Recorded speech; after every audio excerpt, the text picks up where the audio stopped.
ये बाहरी बातें मत देखना कि शरीर रोगी है, भारी समस्या खान पान की भी नहीं है, बास की भी व्यवस्था नहीं, क्या क्या तकलीफें भक्तों को मिलते, ये बाहरी बात है। अंदर क्या सुख मिलता है वो दिखाया नहीं जा सकता। वो तुम्हारे नेत्र हो तो तुम देख लो कितना अपार सुख प्रभु प्रदान करते हैं। जैसे लोगों की प्रश्न धारणा रहती है कि भक्तों को, धर्मात्माओं को तो बड़ा दुख भोगना पड़ता है। नहीं, दुख तो पापियों को भोगना पड़ेगा।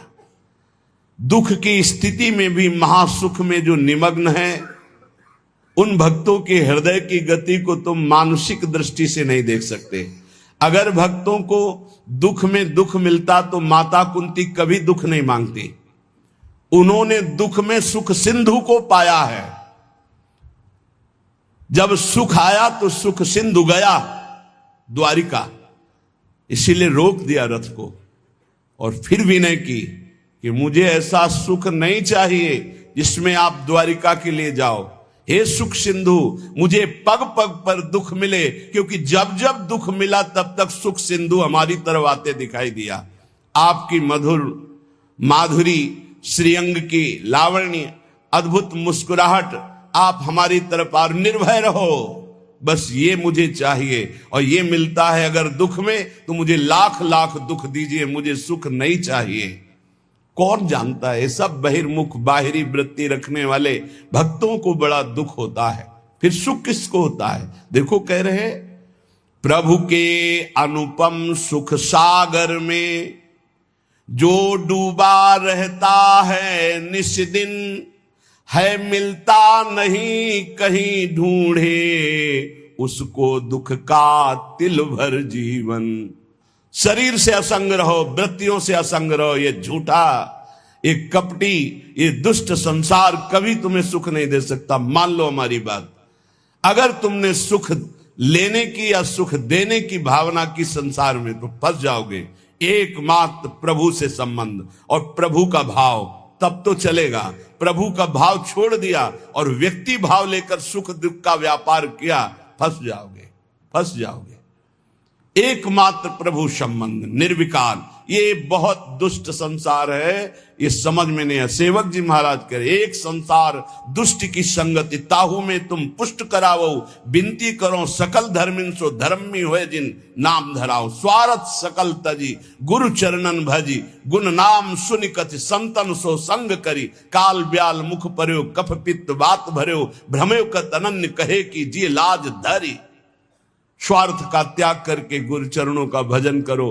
तुम्हारा शरीर कफ बात पित्त से बना हुआ कभी भी नष्ट हो सकता है, इस पर विश्वास मत करो। हर समय भजन, लाख समझाओ, ये तब समझते हैं ऐसे जड़ जीव जब इनको भयानक दंड मिलता है। ये प्रार्थना, विनय, कृपा, इन शब्दों से इनका परिचय नहीं होता।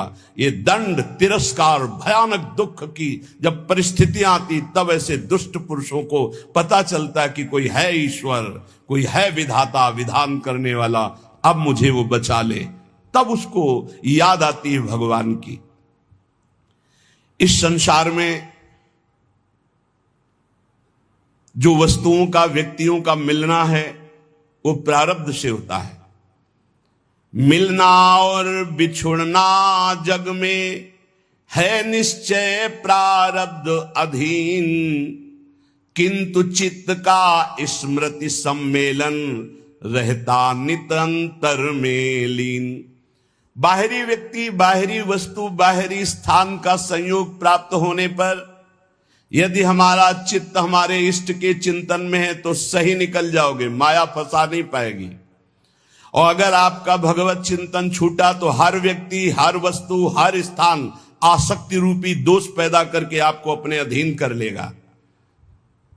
विश्वास कीजिए, जो बड़े बड़े दिग्गज दिशाओं को भी जीत सकने की ताकत रखते थे, वो वासना में फंस करके नष्ट हो गए। जो अपनी भुजाओं के बल से लोकपालों को भी भयभीत कर दें ऐसे सामर्थ्यशाली थे, वो इंद्रियों की गुलामी में नष्ट हो गए। इसलिए वस्तु, व्यक्ति, स्थान का सानिध्य पर भगवत चिंतन न छूटने पावे तो कोई फंसा नहीं पाएगा, फंसते हुए भी निकल जाओगे। और भगवत चिंतन छूटा तो निकले हुए भी फंस जाओगे। आपको लगा मैं निकल गया, पर अगला कदम दलदल में ही होगा और आप फंस जाओगे। इसलिए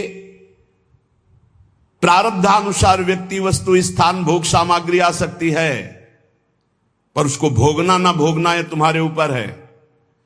चित्त का भगवत चिंतन से तार जुड़ा हुआ है तो आपका निर्णय ठीक होगा। अगर तार टूट गया चिंतन का तो विषय रस गिरा लेगा आपको। और अगर चिंतन चल रहा है तो कहीं भी तुम्हारी ममता नहीं फंसेगी। बढ़ती रहती ममता प्रतिपल, रहता चित्त दिवस निश्लीन, होता नित्य निवास हृदय में, रहती जैसे जल में मीन। निरंतर चिंतन चल रहा है तो व्यक्ति, वस्तु, स्थान के बीच में रहते, ये बड़ा सूक्ष्म विषय है। निरंतर चिंतन चल रहा है प्रियालाल का तो वस्तु, व्यक्ति, स्थान के बीच में रहते हुए भी ममता प्रियालाल में होगी, वस्तु में नहीं, व्यक्ति में नहीं, स्थान में नहीं। हम लोगों से यही भूल हो जाती है कि वस्तु, व्यक्ति, स्थान का प्रारब्धानुसार सानिध्य मिलने पर हम प्रभु को भूल जाते हैं और उसका भोग करने लगते हैं, जिससे हम फंस जाते हैं।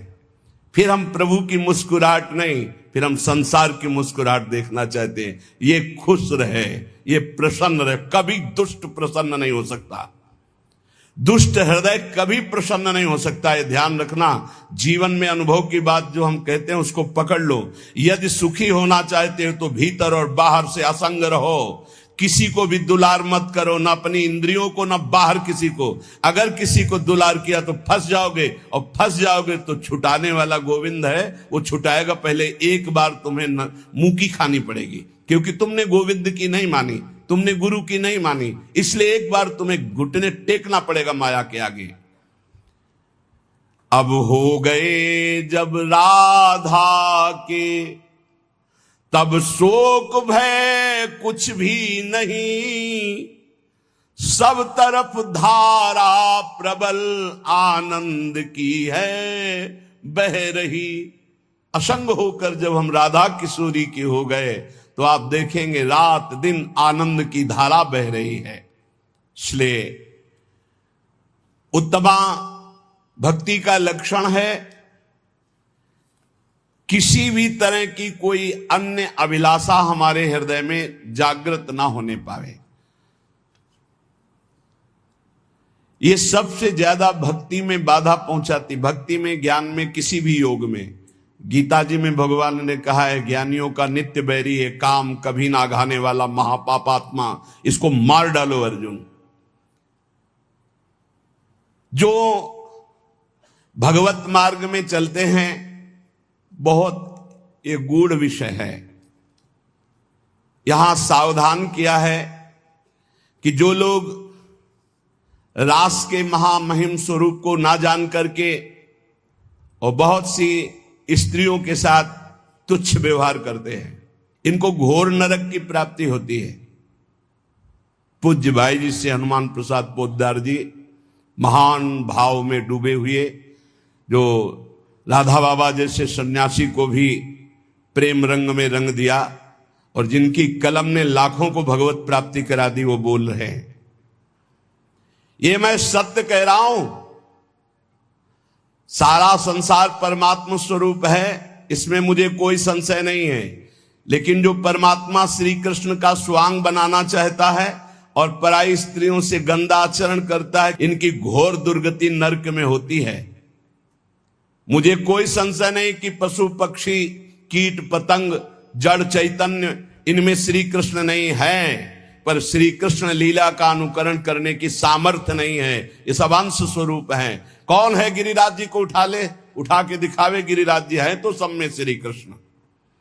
कौन है कि एक भयानक विषधारी सर्प के फणों का बार बार प्रहार हो रहा है, सर्प उगिल रहा है, विष, ऐसा विष जो पूरा काली दह विष से युक्त है कि पक्षी उड़ जाए तो मर जाए गिर करके, ऊपर से उड़ जाए, और भगवान को वो काट रहा है, कोई फर्क नहीं पड़ रहा। कौन ऐसा है जो दावानल को अपने मुख में पी ले?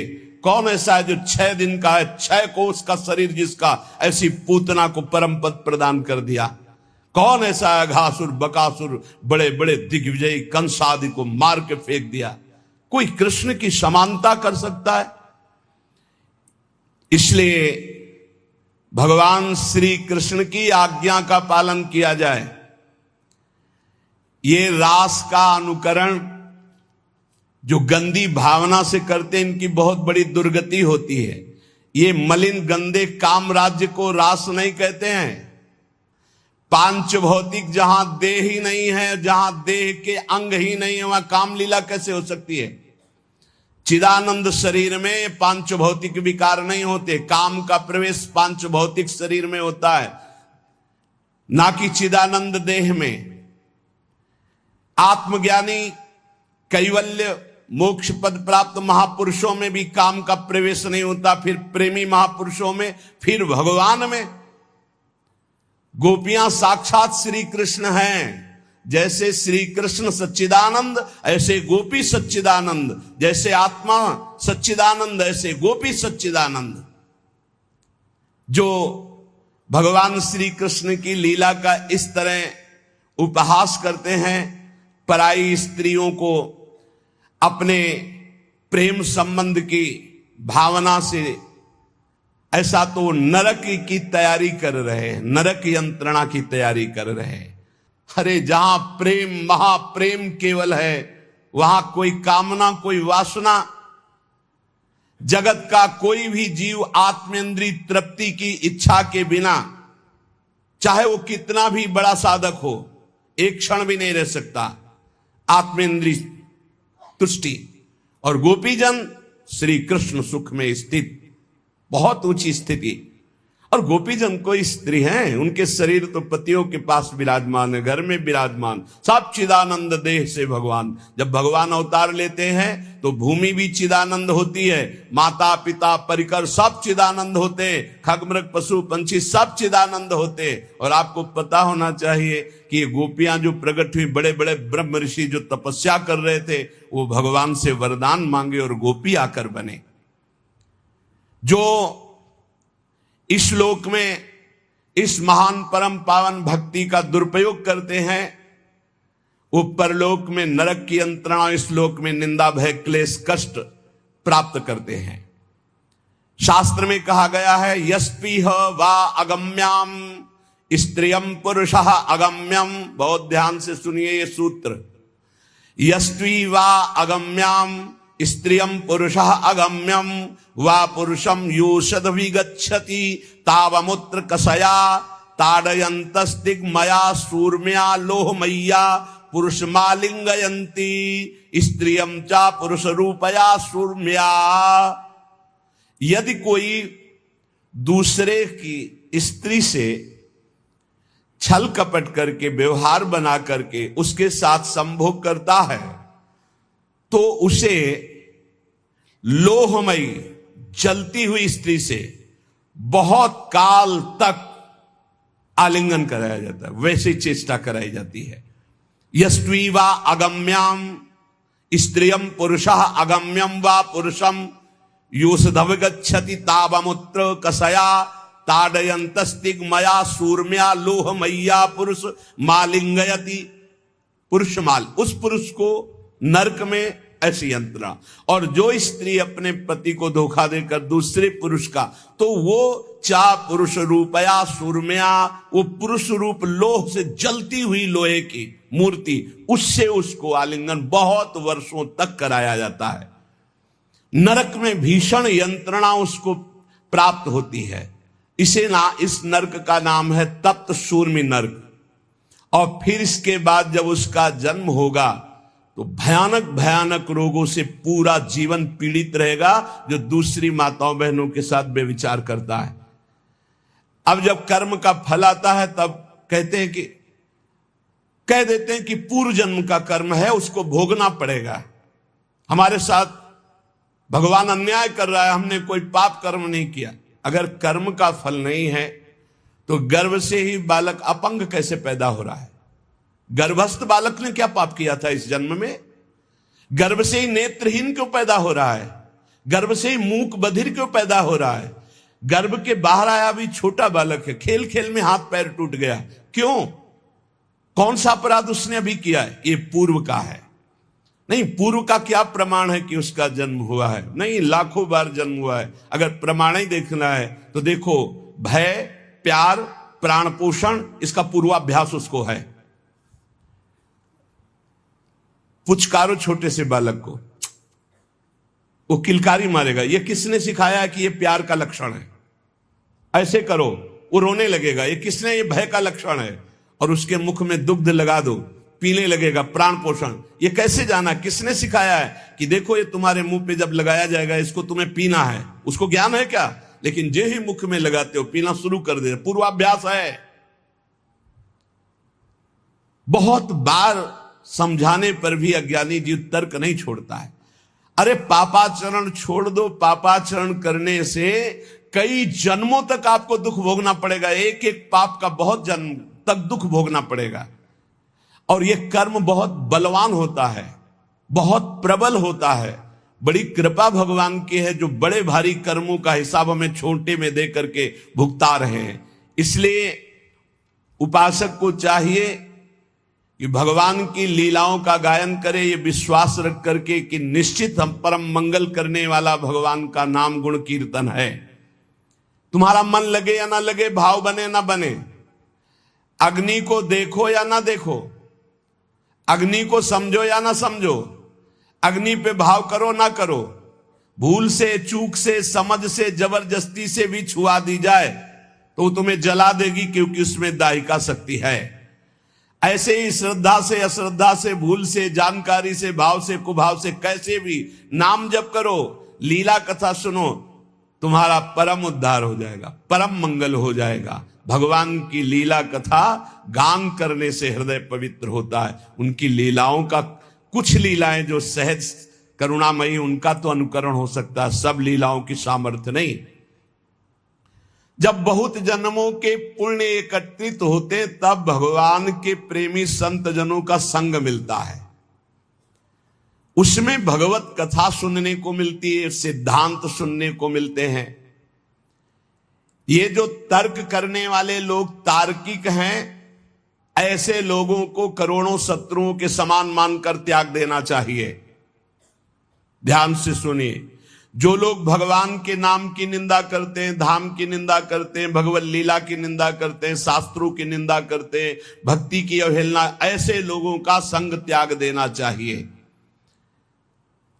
जो गृहस्थ में है, संसार में है, संयोग बनता है, भगवान कृपा करते हैं, सत्संग सुनने को मिलता है, लेकिन ऐसे लोग मिल जाए तो उनकी श्रद्धा बहुत कोमल होती है, वो नष्ट हो जाती है। भगवत लीला कथा ही एक ऐसा उपाय है जो हर जीव का परिवर्तन कर देती है। अगर आप सत्संग सुनोगे तो निश्चित आपका परिवर्तन हो जाएगा। जब सत्संग सुनने का समय आवे, अवसर मिले, तो अपने कान बिल्कुल एकाग्र करके लगा देने चाहिए। कोई शब्द नहीं छूटना चाहिए, हर शब्द सुने खूब आनंदित होकर। या तो हम हाथ में माला है इसलिए कि तुम्हारा मन न भगे, और कान सत्संग में है, जहां मन भगने लगे तो बीच में चलाने लगे राधा राधा राधा राधा। और अगर आप एकाग्र श्रोता हैं तो फिर माला की जरूरत नहीं है। एकाग्र दृष्टि वक्ता के मुख पर और निकले हुए शब्द को स्वाति की तरह पान करो। सारी बाधाएं सत्संग नष्ट करने में समर्थ है। सारी बाधाएं अध्यात्म की, व्यवहार की, सब नष्ट हो जाएंगी।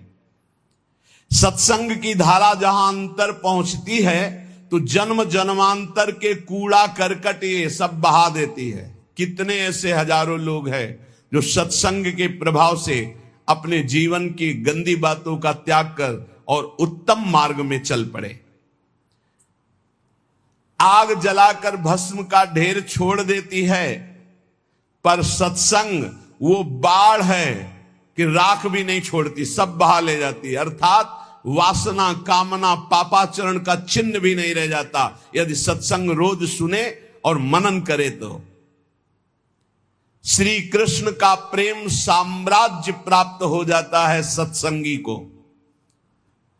जहां श्रोता के मन में वक्ता की परीक्षा लेने की बात आती है, ये देखे चल के कैसा ज्ञान है इनको। तर्क करने की बात आती, विवाद करने की बात आती, उन श्रोताओं को विशेष लाभ नहीं मिलता। जो केवल रस पीने की इच्छा, क्या भगवत चर्चा का रस है, आहा आनंद, आज तो सौभाग्य हो गया कि हमें सत्संग सुनने को मिला।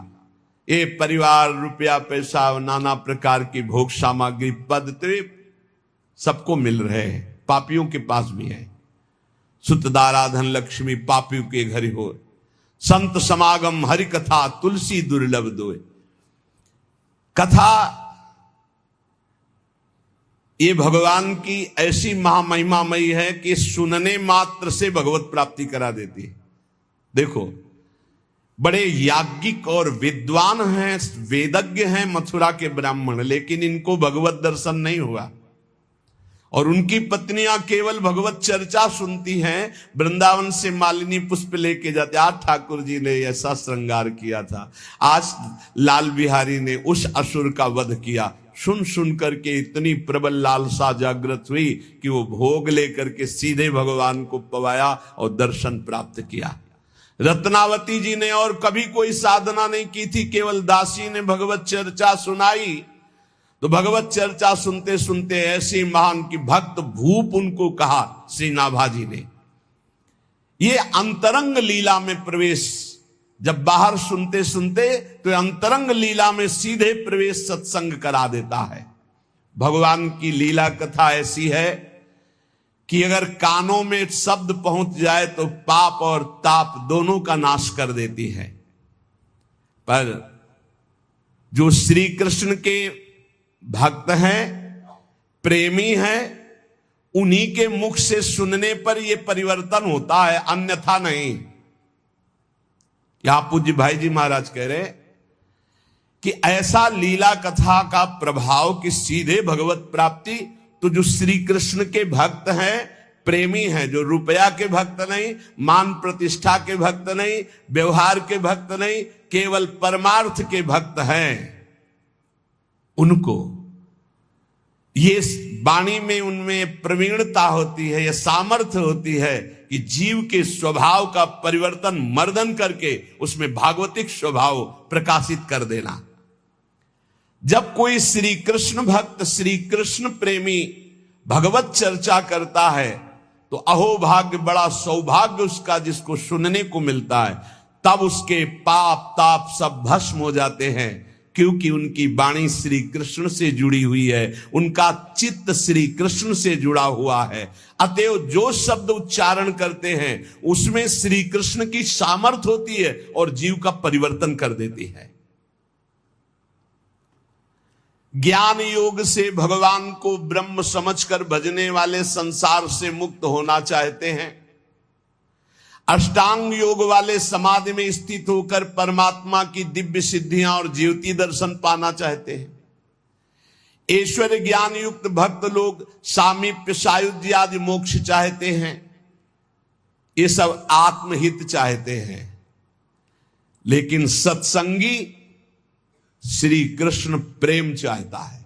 इसीलिए कहा तात स्वर्ग अपवर्ग सुख धरी तुलाए कंग तूल न ताय सकल मिल जो सुख लव सत्संग। सत्संग सीधे भगवत प्रेम, सत्संगी सीधे भगवत प्रेम चाहता है। श्री कृष्ण के साथ, प्रभु के साथ ममता हो जाना ये सबसे बड़ी बात है। और उस ममता का स्वरूप प्राण वल्लभ श्री कृष्ण, प्राण वल्लभ, प्राणों से भी अधिक प्रीतम हमारे प्यारे हैं। प्राण देना पड़े तो ऐसे पुष्प की तरह दे दे। अपने सारे सुखों को भूलकर अपने प्यारे के सुख में मगन होना, इसे प्रेम कहते हैं। ढूंढो अपने हृदय में कहां प्रेम है। या अपने सुख के लिए प्यारे से प्यार करना कि मुझे सुख मिलता है, लेकिन प्यारे के सुख के लिए अपने सारे सुखों को भूलकर, यह अनुराग है। अपने सुख दुख की परवाह नहीं, प्यारे की इच्छा में इच्छा मिलाकर उनकी आज्ञा पालन करना। ये दुष्ट स्वभाव वाले नहीं समझेंगे ये बात। उनको अपनी वासनाओं की पूर्ति चाहिए, अपनी इच्छा की पूर्ति चाहिए, नहीं समझेंगे। सत्संग का रंग जब चढ़ेगा तो अपने सुख दुख की परवाह भूलकर अपने प्यारे की आज्ञा में चलना, प्यारे की इच्छा पूर्ति करने की भावना रखना, भगवान की कृपा से हो जाएगा। ये ऐसा भाव हो जाएगा। है दुर्लभ, बड़ा कठिन भाव है, सुसुख वांछा का त्याग करके तत्सुख। पर कृपा शक्ति में इतना महान बल है कि जितनी भगवान की शक्तियां, वो सब कृपा शक्ति का अनुसरण करती है। भाई जी महाराज कह, इसलिए तुम हर समय कृपा मनाओ कि मेरे ऊपर लाडली जी की बहुत कृपा है। जो कृपा शक्ति का आश्रय ले लेता तो कृपा शक्ति का अनुसरण भगवान की अनंत शक्तियां करती है। यहां तक कि कृपा शक्ति इतनी बलवान है कि भगवान को भी अधीन करवा देती है। कृपा से इतनी कृपा है कि भगवान को भी अधीन करा देती है। भगवान बंधन स्वीकार कर लेते हैं भक्त का कृपा से।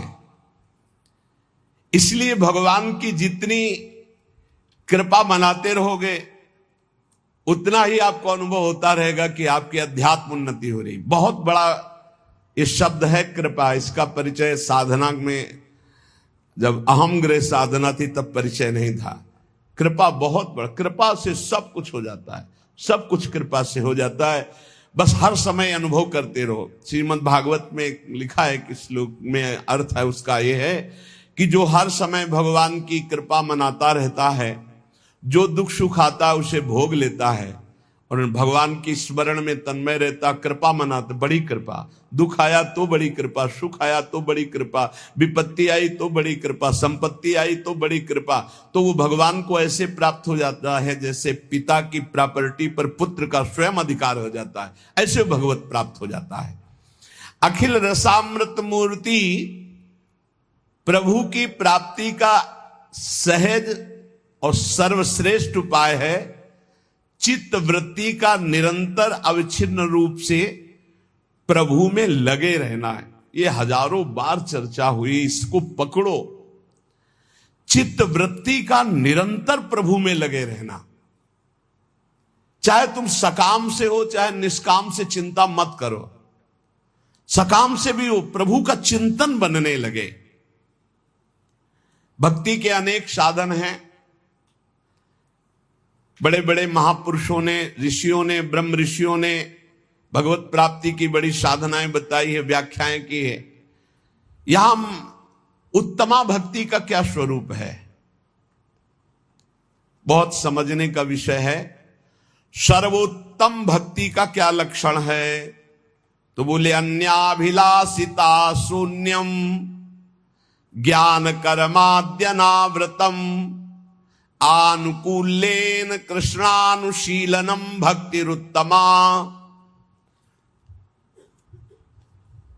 जो सौंदर्य माधुर्य निधि बड़े बड़े महात्मा, बड़े बड़े ब्रह्मज्ञानी तपस्वियों के भी मन को बरबस खींच लेते हैं। बड़ी अद्भुत रूप माधुरी जिनकी है, अनंत प्रभुता है जिनकी, अनंत ऐश्वर्य है जिनके। भगवान देवादिदेव महादेव और ब्रह्मा जिनकी आज्ञा का पालन करते हैं, जो उनके चिंतन में रहते हैं, वो सबके मूल आश्रय तत्व भगवान श्री कृष्ण चंद्रजू। अनुकूलता युक्त अनुशीलन, उत्तमा भक्ति का लक्षण श्री कृष्ण अनुकूल लेना। उत्तमा भक्ति अनुकूलता अर्थात श्री कृष्ण की रुचि में रुचि मिलाकर। कैसे जानेंगे श्री कृष्ण की रुचि क्या है? संपूर्ण गीता भगवान की आज्ञा है। भागवत में एकादश स्कंद में उद्धव जी को जो आदेश कर रहे हैं, हम सब भक्तों को आदेश कर रहे हैं। भगवान श्री कृष्ण की आज्ञा के अनुसार ही शरीर से क्रिया हो, वाणी से हम वही बोले जैसा भगवान का आदेश है, मन वही निरंतर कार्य करे जो भगवान की प्रियता का। इसे कहते हैं श्री कृष्ण अनुकूलेन प्रतिकूलस्य विसर्जनम। एक भी प्रतिकूल शरीर से आचरण ना हो, वाणी से शब्द ना हो, मन से संकल्प